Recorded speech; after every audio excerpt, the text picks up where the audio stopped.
Hello, je suis Dim Adim Gana Kariom, jeune chercheur camerounais, expert en santé publique, président de l'organisme pour la santé et l'action sociale et Median Leader 2025.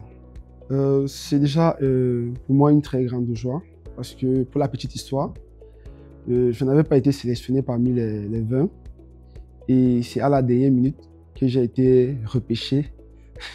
Et là, vraiment, pour moi, c'est une grande joie parce que lorsque j'arrive, c'est vrai que mes attentes, je me posais beaucoup de questions. Parce que récemment, je sortais de notre programme Euresia Global en Russie. Et là, comme je rentre, directement, on m'appelle, je fais des entretiens et plus tard, je reçois le mail que vous n'avez pas été sélectionné. À quelques jours de l'activité, je reçois un appel, une voix qui m'informe que vous avez été rappelé parce que vous êtes de nouveau sélectionné pour participer au programme. Et vraiment, pour moi, ça ne m'a pas étonné beaucoup. Sinon, ça a été pour moi également une façon, pour moi, je dirais, d'affirmer peut-être ce qui est déjà fait, qui doit se faire. Le premier jour, je me suis senti rassuré lorsque je suis arrivé dans la salle. Nous avons trouvé une très bonne équipe qui était déjà là, en place, que nous avons pu faire la rencontre à la veille. Et surtout lors de la leçon inaugurale, c'était les paroles du docteur Denis Foressa qui nous ont beaucoup plus marqué, qui insistait et disait que nous devons être des personnes d'impact. Que nous devons également savoir que nous sommes parce que nous sommes au service des autres.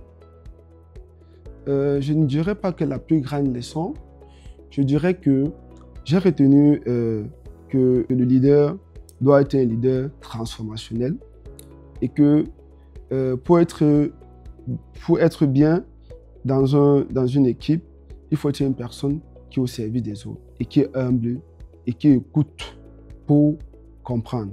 Déjà en tant que leader, ça va me permettre de revoir beaucoup de choses parce que nous avons acquis beaucoup de compétences durant cette formation. Et ces différentes acquis vont nous permettre de nous refaçonner, de nous remouler de nouveau. Et pas seulement nous, nos collaborateurs, nos équipes avec lesquelles nous travaillons ensemble dans notre organisation.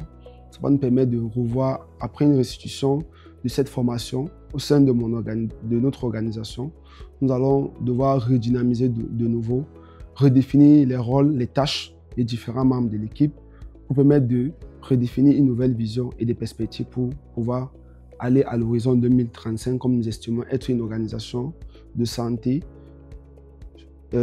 qui va collaborer avec l'OMS et beaucoup de programmes sur le plan international. Au sortir de ce programme, déjà ce que nous allons faire différemment, c'est déjà au niveau de la communication sur nos plateformes. Nous avons aujourd'hui compris que nous communiquons, mais nous ne communiquons pas comme il le faut. Donc, à la sortie de ce programme, nous allons déjà redéfinir notre branding pour permettre une meilleure visibilité, surtout que nous sommes à la recherche des financements pour notre organisation, pour pouvoir mettre en place nos différents projets. Je dirais que c'est un endroit où on sort, on entre, on sort, pas comme nous sommes venus.